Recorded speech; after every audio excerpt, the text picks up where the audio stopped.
making homemade meatballs in a tomato and basil sauce with spaghetti. So I've got a combination of sausage meat, you can use sausages if you like, and some mince, some beef mince. I've got 350 of that and 150 of my sausage meat. You can use a different ratio. You can use normal sausages, you can use pork mince, you can use a combination of pork and beef, whatever you choose. I've also got some fresh breadcrumbs. You can use the bought ones. I made these from toast and then I whiz them up in the processor. An egg, a large onion, but I've only got 2 small ones, and some garlic, herbs, passata and spaghetti. There's 3 elements to this dish. There's the pasta making, there's the sauce making and the meatball making. Firstly, we're going to prepare the tomato sauce, which is going to be simmering while we start making our meatballs. So a tablespoon of oil in a pan, and we're going to prepare a large onion or 2 small ones using the bridge and claw grip, nice and finely cut. Remove the skin after you've cut it in half. Take off the piece that comes out the ground, leaving the root on. Bridge and claw grip along the lines. And then nice and finely.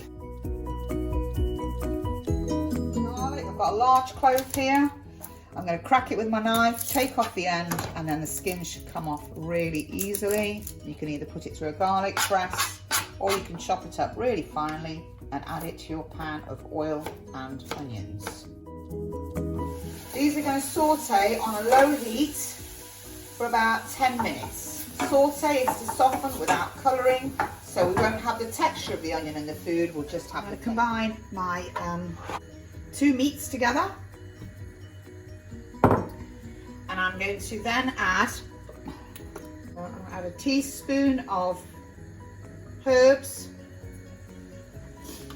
I'm going to season with salt and pepper, and I'm going to also add some breadcrumbs. So I'm going to add a tablespoon of breadcrumbs to this.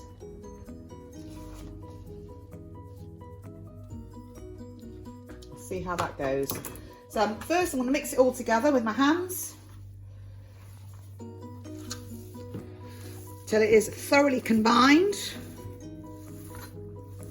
Now the reason we have breadcrumbs is so the meat doesn't shrink completely, because meat, if it's 100% meat, it will shrink and it doesn't hold its shape as well. So I'm going to add an egg as well as this to make sure that the meat all combines well and holds its shape when I cook the meatballs.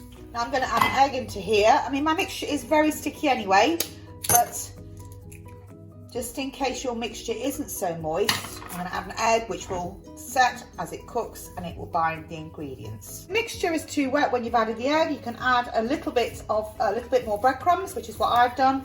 Mix those in and you have got a really good solid mix. So what we're going to do now is we're going to divide this up into meatballs. I like those quite small, and I'll give you a top tip for making meatballs. Whenever you're making anything like this, stop it sticking to your hands, even though my mixture's not so sticky at the moment, is I'm going to wet my hands before I roll them. Now also, when you're dividing the mixture up into equal sizes, I always get it into a sausage shape, so it makes it a lot easier to divide it by eye rather than using any scales, so you kind of get an equal amount, as approximate as possible. So just a bit of crumbs in there.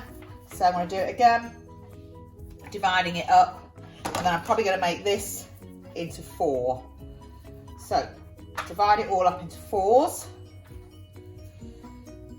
Obviously it depends on how big you want your meatballs. It's entirely up to you, but remember, the larger the meatball, the longer it will require cooking.